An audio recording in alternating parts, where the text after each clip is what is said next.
Welcome to the Therapy and Prayer podcast. Here you'll find the intersection between faith and mental health. I'm your host, Camille. I'm a licensed therapist and clinical social worker, but more importantly, I'm a Christian who really loves the Lord. And I'm just trying to navigate this life without falling victim to it, just like everyone else. Here we take a faith-based approach to all things mental health and wellness, because the Bible tells us to guard our heart and mind, and sometimes we need a little bit of help with that. Hi everyone, welcome back to Therapy and Prayer. My name is Camille, and as always, I am so happy that you're here. Happy Wednesday. You made it halfway through the week. I'm so proud of you. I hope that you are proud of yourself. Use this time to just kind of check in with yourself, think about what you need, and also think about what you've already done. Let's give yourself credit for like at least 2 or 3 things that you've already done this week. All right. So today we're going to be talking about navigating change. Navigating change and times and seasons of transition. That's like one of the hardest things for us to do as people. It is no secret that collectively we really don't like change, and we try our very best to avoid it. And that's because it's hard. And we don't really like hard things. At least I know I don't. I try to avoid hard things as much as I can. But as the saying goes, the only constant in the world is change. And so it is very much inevitable and necessary if we want to see any kind of growth in our life. When I say that we don't want to change, what I probably actually mean is that we don't want to go through the uncomfortable process that is required in order to change. If we are going to change or grow in any way, it's going to require us to step outside of our comfort zone, which naturally is pretty uncomfortable for us. And we know that we're avoidant of things that are uncomfortable, things that maybe push us to try new things. But if you've been on this earth longer than 5 minutes, then you already know that trying to resist change, it's not really going to work. It's not really going to work, and you might as well save your energy for something else, because it's going to happen. Nothing really ever stays the same. And it's easy to think that about other things, and we might think that we're okay with the concept of change in our own lives until we are actually faced with it. So there's a part of you that knows that you cannot avoid change, but there's another part of us, and probably maybe even a bigger part of us, that makes it really hard to embrace the fluidity and ever-changing nature of life. And so that's the part that we want to deal with today. I remember growing up, my parents had a red accent wall in the entryway of our house. It was very red, and you couldn't avoid it, but that's just what it was for so long. We lived in that house since I was like 12, and the entry wall had a red accent wall. That's just the way that it was. And then one day, I don't know what prompted this, but all of a sudden, they painted it. They painted the red wall blue. And I absolutely hated it. And I took every opportunity that I could to let them know that I hated it and that was a bad decision, that they should not have changed it because that wall was supposed to be red. And I really didn't have anything against the color blue. Blue has always been one of my favorite colors. It's just the fact of the matter that that wall was supposed to be red. And why are we changing things? I couldn't take it. It took me months to get used to that change, because it was something that I saw every single day, and it was not a change that I initiated or that I wanted. And it was just really hard for me to wrap my mind around the fact that I was not going to see that red wall anymore. The same thing happened when they got brand new couches. The same thing happened when they got new curtains in the kitchen. And all of these are pretty inconsequential, but that just goes to show how difficult it can be adjusting to change, especially change that we did not invite or initiate. I like to think that I've gotten better with adapting to change, but it's absolutely something that I have struggled with. And I do think that for me, at least, I have an easier time with changes that I am a part of and that I am inviting or initiating, maybe with things that I feel like I can control. I didn't have no control over the fact that they painted that red wall blue. And maybe that was what shook me so much about it. But when we are going through different life transitions, we don't always have a choice, and we're not always the one who's initiating the change. And so we have to learn how to navigate these changes gracefully and to not resist the ones that maybe we were not seeking out ourselves. There are a lot of reasons, though, that we avoid change or that we don't like it. One that I just mentioned is not being in control. We already know how we feel about control, but we're afraid of losing control or the control that we think we have. We don't want to have to say goodbye to things or people or places. It's really hard to detach from something that has meant a lot to you. How many of us have things from our childhood or early adolescence that just hold a sentimental value and we cannot let it go? Just looking around now, I have a bookshelf in here, and there are things on this bookshelf that I have not used. There are books that I have not opened for years, but I cannot seem to part with it. I am prone to a bit of the hoarder spirit, but I'm working through it. But it's difficult to detach from things that at one point meant something to you. And that's another reason that we try to avoid change. We don't want to try something new. We get very familiar with our comfort zone. And when we have a sense of monotony or repetition, then we feel very accomplished because I'm good at this thing, because I know what to expect. I know how it goes. But starting over and trying something new is really scary. We don't like being beginners at things. We don't like being beginners. And once we have something mastered, we want to like hold on to it so that we can stay a master at it, I guess. But we don't like learning new things all the time. We don't always want to grow. We don't always want to grow, and that might sound a little bit like counterintuitive. Theoretically, maybe we like the idea of growth and evolving, but when it comes down to it, when that growth means letting go of things that you've held on for a long time, when that growth means letting go of maybe different thought processes or beliefs that you have held on to or have been passed down to you, that gets really uncomfortable, and we're not always ready for that. But at a certain point, we have to accept the fact that we simply are not meant to stay the same. There's change happening all around us without even noticing it. Our bodies are always changing the older that we get. Our relationships are changing. The longer you know someone, your relationship with them changes. Because all change is not bad. The longer you know someone, then your relationship changes because it becomes maybe a little bit deeper, or it becomes more intimate. But that is a change as well. When we think about change and transition, we usually think about the ones that are really, really hard or that are not fun or are not comfortable or the like quote unquote bad changes. But change can also be a really good thing. Think about the ways that you have grown or that you've gotten better at certain things. Like that still is change too. So let's consider that as well as a part of this conversation to kind of round it out for us. But life around us is constantly changing. Look at nature, right? God created it so that nature does not stay the same. It goes through seasons every few months. It's not meant to stay the same. And life happens in seasons as well. Y'all know you hear me talk about different seasons of life all the time, but I think that just speaks to the fact that there is an ever present change in life. Change is a really necessary part of life, and it's also a part of what makes it beautiful, because you're always learning something. And if you are not learning anything else, then like what are we actually doing here? So while it can feel kind of scary and like we're walking into the unknown, it's really beautiful. And probably some of your most memorable moments had to do with doing something new, trying something new, something unexpected happening, some sort of spontaneity, some sort of serendipitous happening. Something was changing. And that's where we have all these milestone moments. They don't really happen when things stay the same. The scariest part, I think, about change and transition is embracing the surrender that has to come as a part of it. Because we don't know what's on the other side. And that unknown, the abyss, it's always going to be so scary to us. It's easy to say, oh, just get out of your comfort zone. But one of our favorite mottos around here is that it's easier said than done. Easier said than done. I think I have said that in every single episode thus far. I need to put it on a shirt somewhere, but like everything else, like every other important thing, easier said than done. Getting out of your comfort zone is way easier said than done. You know why? Because it's comfortable there. Hence the name comfort zone. Think about how hard it is sometimes getting out of your bed in the morning. Why? Because it's so comfortable. Okay. My mattress, I've gotten it to like the perfect balance of firm and soft. I got a nice topper on there. My blankets are nice and cozy. I have several pillows. I got body pillows. Don't let the fan be on. Are you joking? Get out of that It's so comfortable. So moving out of something that brings you comfort is always going to be a task. It is always going to be a challenge. That doesn't make it any less necessary.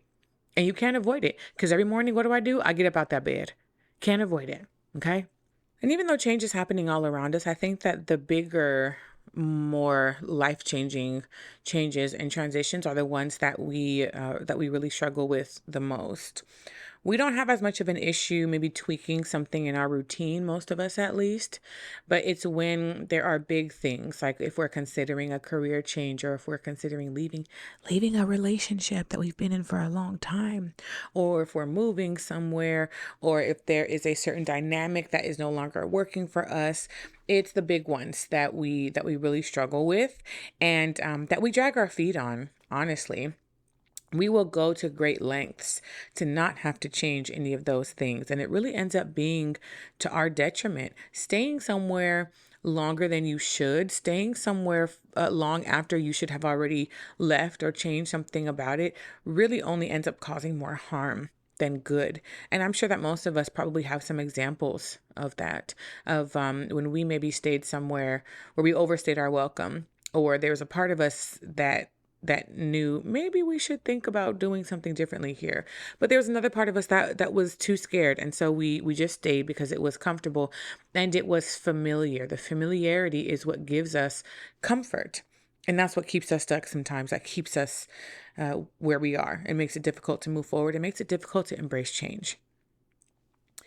In therapy, we have something called the 5 stages of change, which I'm going to get into a little bit more later, but it's actually similar to the 5 stages of grief that we talked about last week, just in the sense that there are different stages that you have to go through before you can get to the final stage and kind of complete the grieving process or the change process, and that each stage kind of builds on top of the other. And interestingly enough, there is an element of grief when we talk about big life changes. Um, I was talking to a friend of mine just yesterday, actually, um, and I'm like working on a couple of things, and I'm really trying to um, step into what I believe is God's will for my life. And there are some things I'm like really excited about and kind of nervous about, not really sure. Um, and she was really just encouraging me to give myself permission to walk away from other things that are still good, but that potentially might be holding me back from where it is that I'm trying to go. And she said something to the effect of, sometimes we have to walk away from the good to make room for the great. And that just really stuck with me because that's a part of what makes change so hard. There are good things that exist in our comfort zone. We have really put a lot of energy into cultivating our lives to be something that is comfortable for us. We work so hard so that we can be comfortable. And so when we get to a point where we acknowledge that, something is actually pulling me away from this or pushing me outside of this, or I'm growing beyond this, it can be hard because the things that exist in your space right now, maybe you worked really hard to get them.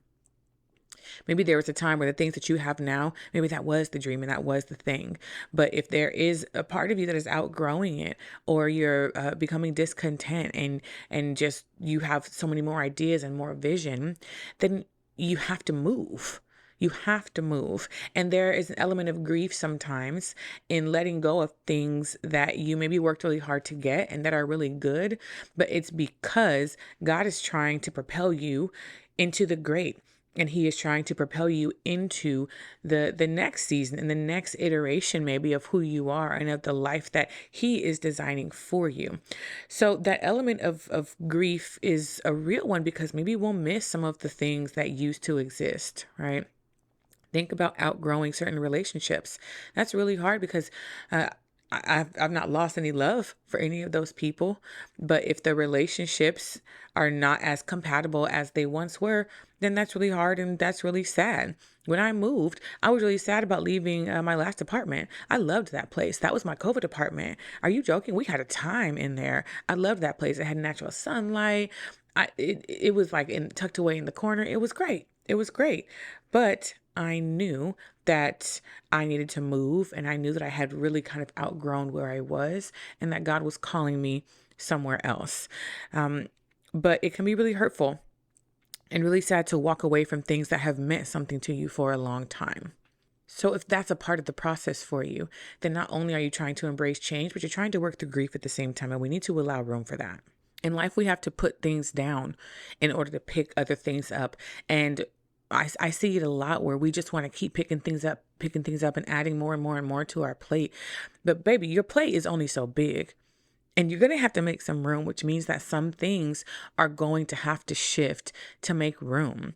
I'm guilty of this too, just saying yes. And I feel like I have to say yes to every opportunity that comes. And I quite literally cannot do that. So we have to be able to put some things down to make room and pick other things up. And sometimes what that looks like is really surrendering back to God the things that He blessed you with in this season to make room for the other blessings that He is bringing into your life. Maybe where you have been now, maybe this comfort zone was the training grounds for where you're going next. Maybe it was a stepping stone. But we have to be willing to surrender everything back to God, knowing that He's going to give us even more. It's like there are two parts of us that are at war. There's the part of us that knows that we need to change, something needs to change. I feel a transition coming. I've been saying for the past couple of months now, like I feel a shift coming in a couple different areas of my life. I feel a transition coming. So there's a part of us that knows that we need to change. And then there's the part of us that is clinging to the safety that we find in our comfort zone. The part of us that's holding on to the comfort that we find in the familiar. And then there's also this idea of the change that we think we want versus the change that we actually need. I see this in therapy a lot. I see this a whole lot. People will come in thinking that they want to work on one thing. And usually what it is that we don't always understand the scope of what it means to address something or to heal or to work past a particular issue. But they come in wanting to work on one thing, and then we get to work and we actually start to uncover a lot of different areas that they are going to need to let go of certain things, certain habits, certain patterns, and certain behaviors, in order to see the change that they are looking for. So for instance, if you come to therapy and you want to fix your relationships, you want to strengthen your relationships, but you are not open to the fact that you could also be contributing to some of the toxicity that's existing, then you're going to be in for a rude awakening. If you want to lower your stress levels and your anxiety levels, but you're not willing to delegate any tasks or to shift your perspective or reprioritize certain things, then you're going to be pretty upset. When we embrace the idea that something needs to change, we also are embracing the process that it's going to take to get there. And that is the hard part. And so this is where the stages of change can be helpful and can kind of come into play. It can help you to assess kind of where you are in this change process, and maybe even help you figure out what are some of the barriers, what are some of the things that you need to be able to work through in order to get to the next stage in this process and really start to open yourself up to the change or transition that is coming for you one way or another. That's the thing about it, is that we really can't avoid the change or the transition that is meant for us. In this season of my life, I really am leaning into the truth that what's for me is going to be for me, and there's nothing I can do to avoid it. And what's not for me is not for me, and there's nothing that I can do to make it happen. So when we put it in those terms, trying to avoid seasons of change or transition, it's kind of a waste of your energy, and it could really be better used elsewhere, because if it's for you, then it's going to be for you. And if it's not, then it simply isn't. There's nothing you can do about it. Okay, so let's get into these stages of change. And as we're going through it, think about maybe an area in your life where you have been considering whether or not it's time to change something. If maybe there is an area of your life that has begun to feel kind of mundane or monotonous, or if you're starting to feel like you are outgrowing it, then think about that as we talk about these different stages of change. Now, let me also say that typically this whole approach, the stages of change, it's used to work with individuals in addiction recovery. But these concepts can be used with any type of change that we're seeking. And maybe think about your addiction as being your comfort zone. Are you addicted to staying in your comfort zone and to sticking to what's familiar? So the first stage of change is called pre-contemplation. That is the stage before you acknowledge that something needs to change. We could also liken this to the denial stage, which is the first stage of grief. But in pre-contemplation, you haven't acknowledged that anything needs to change. You are quite comfortable with how things are. You're comfortable with your patterns of behavior and maybe even your dysfunction. Maybe you are still rationalizing and making excuses for things that other people might consider to be unhealthy, but you're not seeing them as a problem. Maybe some people in your life have been trying to convince and encourage you to make some sort of change, but you feel like they're overreacting or they're tripping, and there's really nothing here that needs to change. So that is pre-contemplation. You're not even at the point where you are considering that maybe there is something that could change here in order to better your life. The second stage of change is contemplation. That's when you're starting to acknowledge maybe there is room for some change here. Maybe something is wrong, or maybe I am limiting myself in some way. You're acknowledging that there could be an improvement if you made a specific change, but you're not fully convinced yet. You're just mulling it over. You're just starting to allow that thought to enter your mind as a potential maybe reality, but you're not fully convinced that something needs to change, and you're not ready to make an actual change yet. Now, the third stage of change is preparation. Now, at this point, you have acknowledged and accepted, you know what? There is a change that needs to happen. And you're beginning to prepare yourself to start taking the steps towards that change. So maybe you have started considering going to therapy. Maybe the people in your life have been encouraging you to go to therapy, and you have acknowledged that maybe it actually would be beneficial. You're willing to give it a try. So that preparation might look like finding a list of therapists to start calling. Right. Maybe you are looking up new recipes because you want to start getting into meal planning, but you haven't actually started meal planning yet. Right. This could also be when you open up to your support system for a sense of accountability. This could be when you start being honest with people about the fact that maybe you are dissatisfied with something in your life and that you want to start taking the steps to make that change. So that's all in the preparation stage. And that's going to move us into the next stage of change, which is the action stage. This is when you are doing the things. This is when you're doing the hard work. This is when you're in the thick of it. This is when you're actually getting up and going to the gym in the morning. This is when you're doing the meal prep. This is when you are in therapy and you are actively trying to put the tools in place. You're trying to apply the things that you're learning. You are maybe healing through some past trauma. Like, this is when the hard part is happening. Maybe you are actively applying for new jobs and interviewing for new jobs. Maybe in the preparation stage, maybe you were like, let me just start looking at my resume, but now you're actually sending them out and you're applying. Maybe you're having the hard conversations that we've been avoiding having with people. You are establishing those boundaries, like you're doing it. You're doing the work. This is the action stage of change. And then the last stage is called maintenance. Now, this stage is important, and it's important to name it separately, because when we're doing the hard work, it can be really hard to maintain the pieces of growth and change that we're seeing as we're learning it. And so there might be a time where you have successfully navigated through some part of your growth or change, but maybe we have a regression, or maybe you're triggered and you reach for one of those vices, or we've all been there, like you doubling back to your ex or having a cheat meal or whatever it is. And so the maintenance stage comes when you have been able to sustain the change or the growth for an extended period of time. Usually we'll say something around 6 months or so, when you've been able to like go 6 months while maintaining and sustaining the changes that you were seeking out to make. Then you're in the maintenance phase. At that point, you are aware of what your triggers are. You have systems in place to help you avoid or work through those triggers. You are actively and regularly putting the tools into place. Maybe you have established and been able to stick to some morning and evening routines. Maybe you have entered into a new, healthier relationship and you're about 6 months into it and you're feeling pretty good and feeling pretty confident about it. You acknowledge that you have overcome some difficult things, and that there might be some other difficult things that happen that you'll need to work through again. And now that you've gotten to this point, you're more familiar with the steps that need to be taken, right? If you find yourself in a similar challenge. But maybe you have finally taken that leap and you moved into a new place or you moved into a new state. And now you've been here for a while and it's starting to feel like home. And you don't have that urge to run back to your family's house every 2 weeks. So that's the maintenance stage. And that is the ultimate goal. Just like in grief, the ultimate goal is to get to acceptance.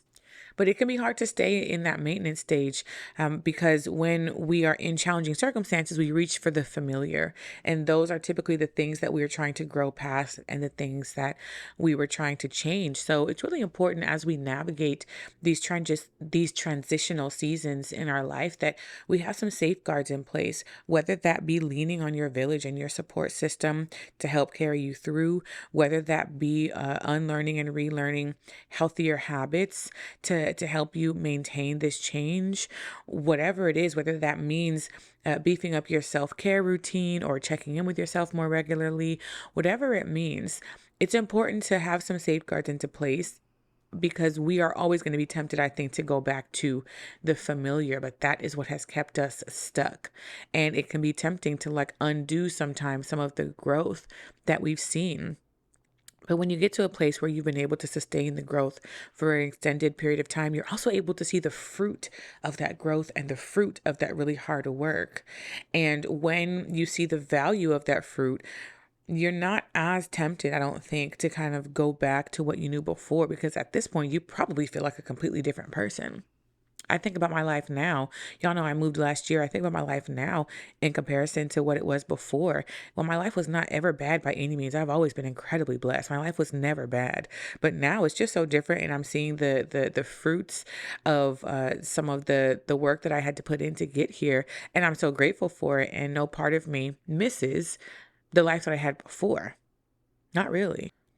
And so I'm really grateful for that. But there have surely been some times where I've questioned whether or not I'm making the right decision on certain things, and I still don't know exactly what the rest of the season is going to look like or what it's going to hold. But I think I've been able to see the fruits of the work, and that is enough for me to trust that this is where I'm supposed to be.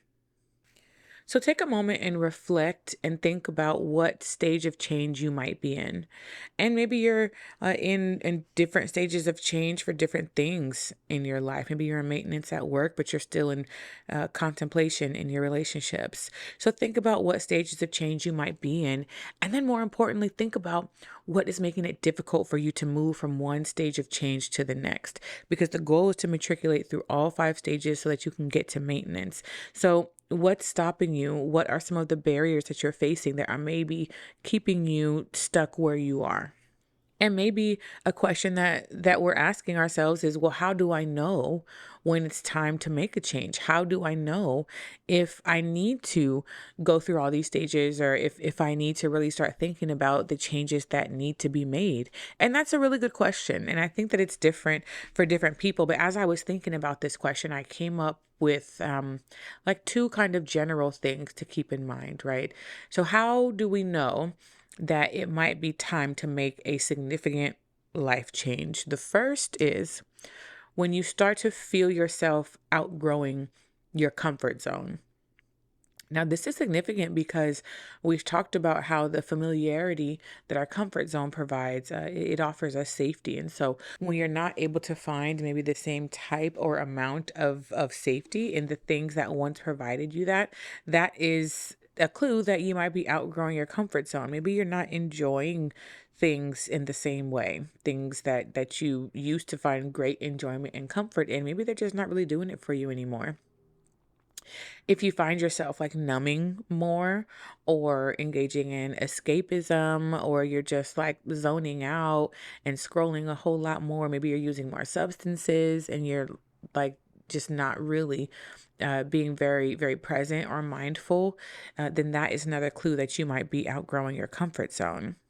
If you find yourself daydreaming a lot about, well, what if, or I wonder what it would be like if this happened, or if my life looked like this, if it is more enticing for you to spend your time and brain space thinking about an alternative reality that does not exist where you are now, maybe it's time to consider making a change. And then the second thing is when you start to feel discontent. Now, that does not mean that you're no longer grateful for the things that you have. If you haven't already, go back and listen to one of the early episodes about contentment versus complacency. We're not necessarily talking about complacency here, but we're talking about having difficulty staying content with your circumstances now. I think that that happens when maybe there's a part of you that knows that you could be doing more or different, or if there is a certain type of potential that you're wanting to explore but haven't figured out how yet. If you find that you're like thrill seeking more because you just need something to like feel alive, right? Those are all indicators that it might be time for a significant change or transition for you. If you feel any of those things, I believe that that's God's way of telling you that it is time to change. God is not going to let you stay comfortable in a season that he's trying to call you out of. Now, whether or not we choose to listen, that's up to us. But if we don't, then things are only going to get more and more uncomfortable until we don't have a choice but to move or but to make a change. I briefly mentioned that a few years ago, I was like catapulted into entrepreneurship against my will, and I really fought against it, kicking and screaming. And that's because the job that I had at the time just became so uncomfortable and unhealthy for me, so much so that I just kind of up and quit without having a fully thought out plan. And so when I went into private practice, it was really sink or swim for me. I had somewhat of a plan, but it was not all the way thought out. And thinking back now, it was always in my plans to go into private practice, but it wasn't going to happen anytime soon. If I had it my way, it probably wouldn't have happened for another like 5 or 10 years. But that was not God's timeline. And since I have been on my own, and I've been on my own, I've been in full-time entrepreneurship for going on 3 years now. And I can't tell you how many times I've tried to go back to a 9 to 5. And God simply said, "No, girl, no." Now, that might not sound like a big deal to you, but to me it is, because I've had a lot of different jobs and I have gotten all of them very easily. Every other job that I've had, I got the job, or I had an offer within a week and a half of applying to the job. So for me to go 3 years without getting any offers, that's the clearest sign that I could get that I'm not supposed to go back to 9 to 5. Now, this is something that me and God really wrestled through this. And every once in a while, I'm still like, are we sure? Are we sure? Okay. But it wasn't until I fully surrendered to the fact that this is where he wants me to be that I opened myself up to more opportunities. And now I really am kind of seeing the fruits of that. And I truly believe that this is where he wants me to be. I can say that with my full chest now. But we really wrestled through that, because he pulled me out of that situation and I found myself in an unknown space, in an unknown season. There were some parts of it that I anticipated, but there were so many parts that I did not anticipate and did not enjoy and hated, and just felt like I'm not good at this at all. I'm not doing this well. It felt like I was failing.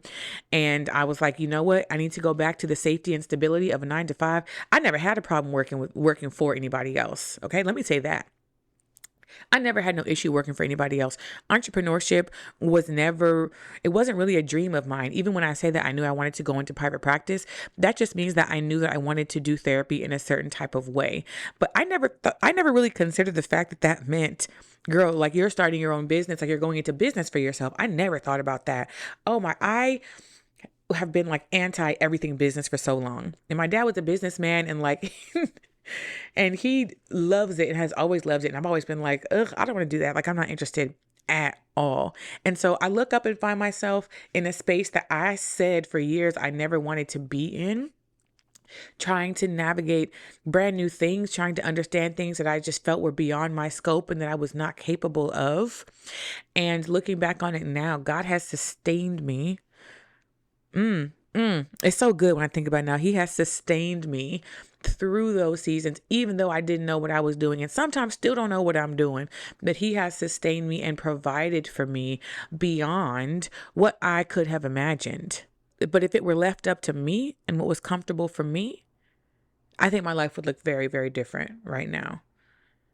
And I truly feel like I'm in like one of the best places that I've been, not even just like where I am physically, but just overall. I've been feeling really, really good lately. Like I'm doing well. Okay. Blessed and highly favored, but it wouldn't have happened if I would have stayed in my comfort zone. God had to pluck me up out of that. And it was a painful pluck. It was a painful pluck, but I'm so grateful that he did it that way. Sometimes he's blatant with it.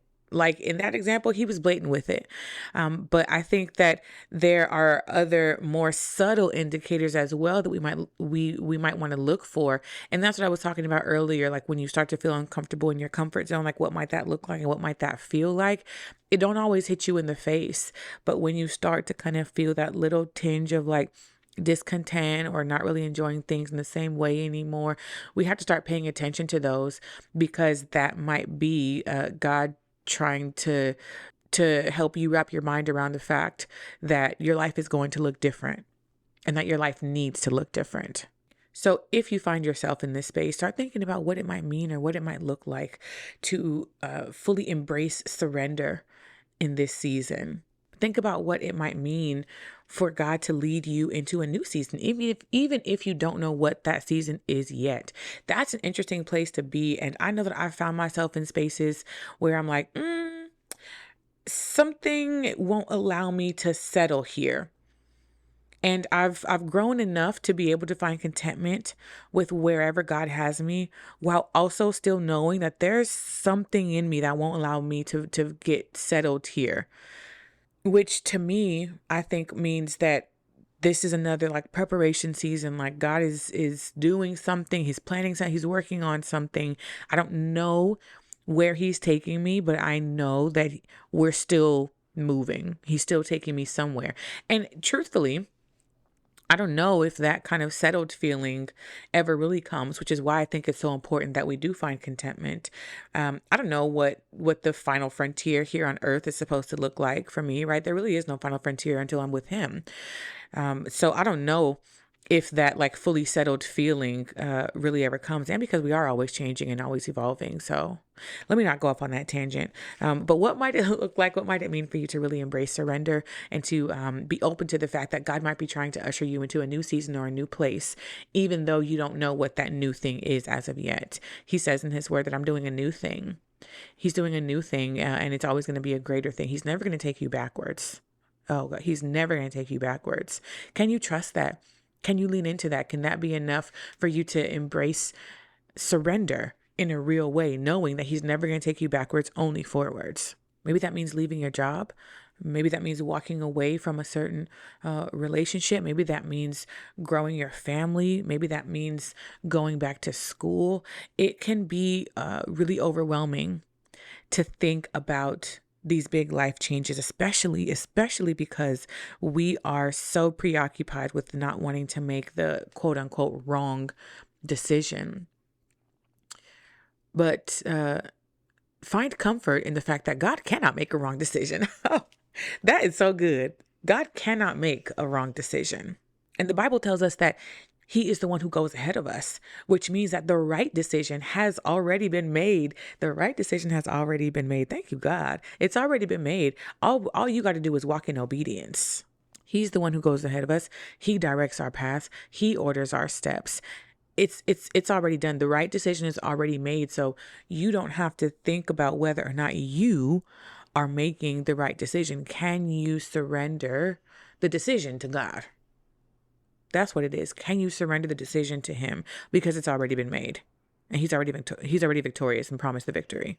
So I guess it comes down to what your surrender and obedience will look like. So will you resist and end up taking the scenic route to where God is trying to take you, or will you trust him enough to order your steps and enjoy the unforeseen blessings along the way? That's the real question, I think. Okay, let's move on to our scripture of the day and see what the word has to say about some of this. Today's scripture comes from 2 Corinthians chapter 3, verse 17 through 18. It says, "Now the Lord is the Spirit, and where the Spirit of the Lord is, there is liberty. But we all, with unveiled face, beholding as in a mirror the glory of the Lord, are being transformed into the same image from glory to glory, just as from the Lord, the Spirit." One of my mantras for the last several years has been, there is liberation in surrender. It is the truest statement that I could make.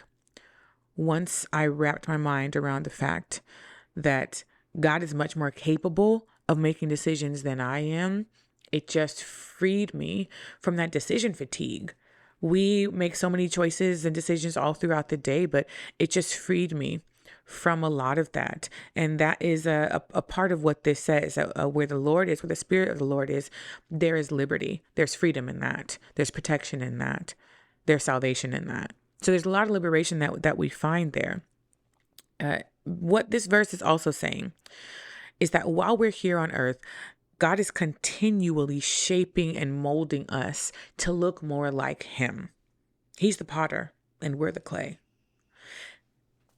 If you know anything about pottery, then you know that it is a long and involved process. There are lots of different steps. I'm a crafter and I have dabbled in pottery a little bit. So, but there are a lot of different steps in the process of creating something and of pottery. And the maker or the potter is quite involved in every single step. So this metaphor of God being the potter and us being the clay, it's really appropriate because in the beginning you have to like mold the clay and really put a lot of, like force into it sometimes. And then it goes into another stage, like some stages where it just has to sit there and dry out for a long time. It has to sit there untouched for like days or even weeks. And then there's another stage where it has to go into the kiln, literally going into the fire in order to solidify the changes that has been made on the piece up until this point. And at any point throughout the process, if something goes wrong or if the clay doesn't respond appropriately to the manipulation that's happening around it, then the whole piece could get scrapped and the potter has to start all over again. Imagine God having to start all over again when He's trying to create something new in you. At each step, the potter is inspecting the work for imperfections, and he has to be very careful in preparing the piece for the next step. There's just so much intention that goes into pottery because the potter is making a unique piece. It's like a one of one kind of thing, and that's what God is doing in us. It's a one of one kind of thing. He is molding us and shaping us to look more like Him and to serve a specific purpose for His kingdom. And we cannot avoid the process that it's going to take and the process that He has to take us through in order for His will and His vision for us to be fully actualized. We cannot avoid it. We don't have as much say in it either. It's going to happen. But the pottery process can be like heartbreaking when things don't go the way they're supposed to go. And so think about earlier when I said, are you going to take the scenic route, right? Like when we don't respond well or appropriately to the things that God is trying to do in our lives, it could be heartbreaking for us. And we could really invite a lot more pain and suffering unnecessarily. We have to trust that God knows what He's doing. True surrender means true trust and full faith that God is capable and that where He's taking you is better than where He has you.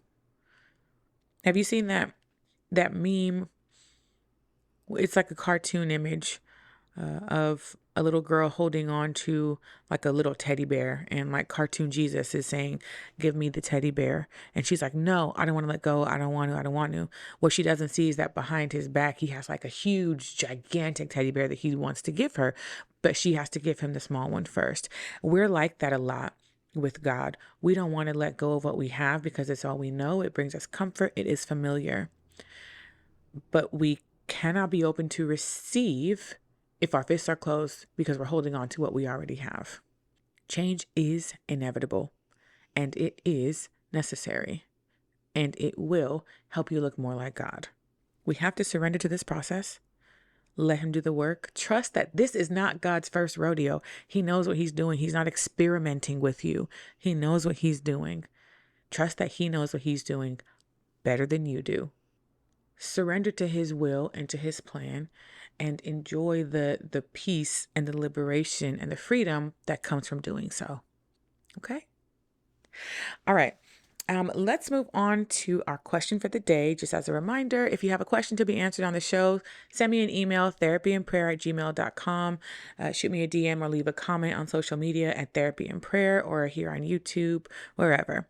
So today's question is going to be a little bit different. It's not like one specific question, but I have gotten a few people reaching out and asking and wanting to know more about what I do, how I got here, the road that I took, and different things like that. So I figured I would answer some of that and just give a little bit more information and background, and especially as I was kind of talking about like how I kind of got catapulted into this.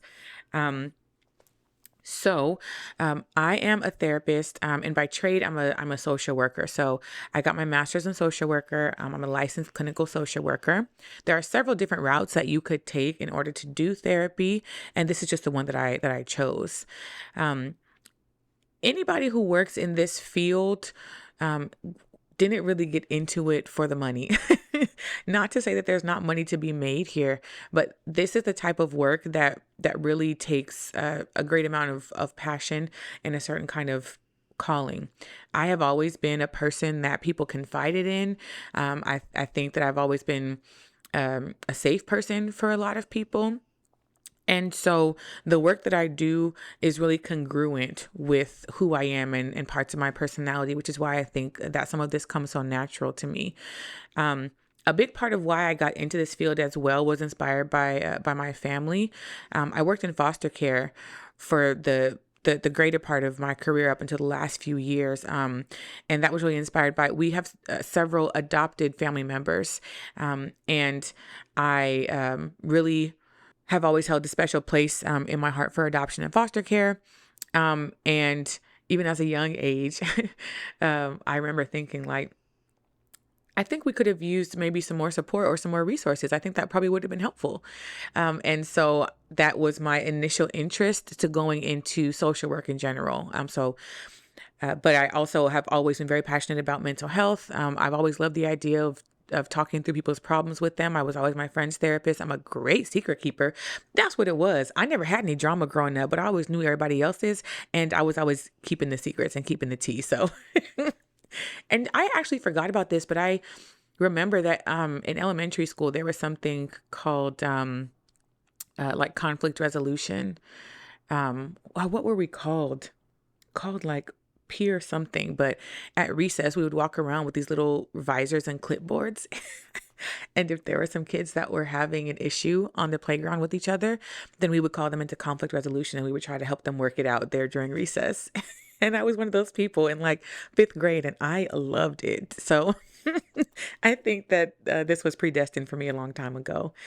So I've always had a heart for helping people work through really like the unseen challenges and kind of things that we go through.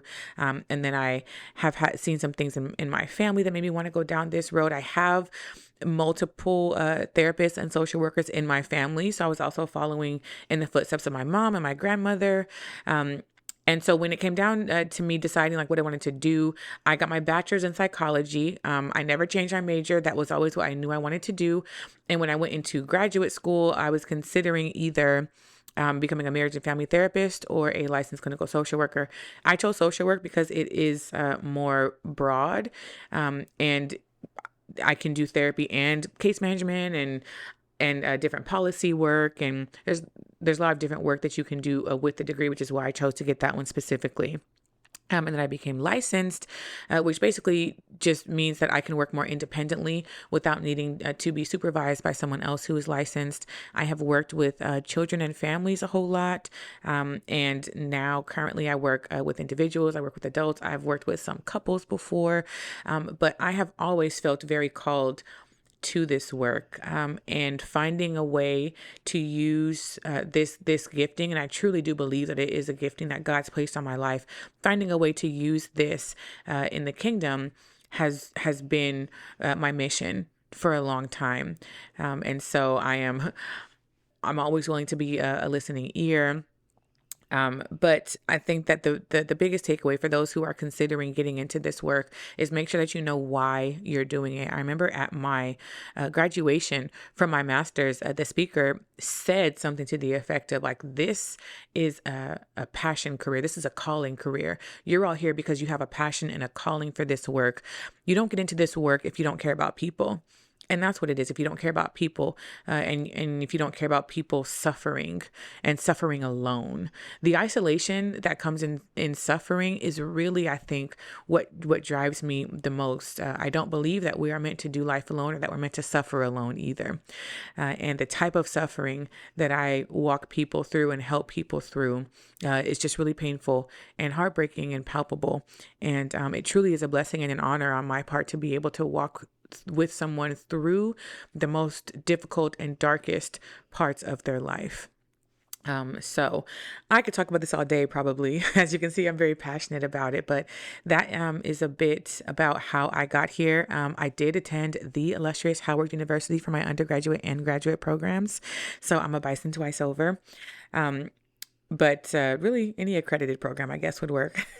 So if you have any other questions, I guess, about therapy or about the work or profession, feel free to reach out. I'm also always happy to, talk to folks about it. And I also do clinical supervision sometimes, which means that I help people who are becoming therapists you have to get your clinical hours. And it's a whole thing. It's like a long process. After you graduate, it's still several more years until you become licensed and can work independently. So but like I said earlier, in the last couple of years, it really has shifted and started to look different for me. And some parts of it I have loved. I really love being able to work independently. I love the population that I work with. I love really being able to kind of specify the types of people that I work with. It's always been important to me that I serve folks in my community that look like me and go through things like me. And so being able to work more independently gives me the freedom to do that. So it really has been a blessing. And now I'm in a space where I'm still seeing folks individually, and I'm thinking about how else God is going to use me in this space. So I guess stay tuned, and I'll let y'all know there might be some other things coming up in the next few months. I'm thinking about ways that I can serve more people because I can't work with everyone individually, but I want to be as helpful to folks as possible. So I hope that gave you some insight if you are considering going into this profession or if you're already in this profession. But yeah, like I said, I could talk about this all day. So anyway, enough about me. Okay. That's all I have for y'all today. As always, thank you so much for being here. Thank you for listening. I love you so much, and I will talk to you soon. Thanks for listening to this episode of Therapy and Prayer. Make sure you're subscribed and following wherever you listen to podcasts, and if the Spirit moves you, go ahead and leave us a review. If you want to submit a question to be answered on this show, send us an email at therapyandprayer@gmail.com, and make sure you're following us on TikTok at Therapy and Prayer. Thanks again for listening. I'll talk to you soon.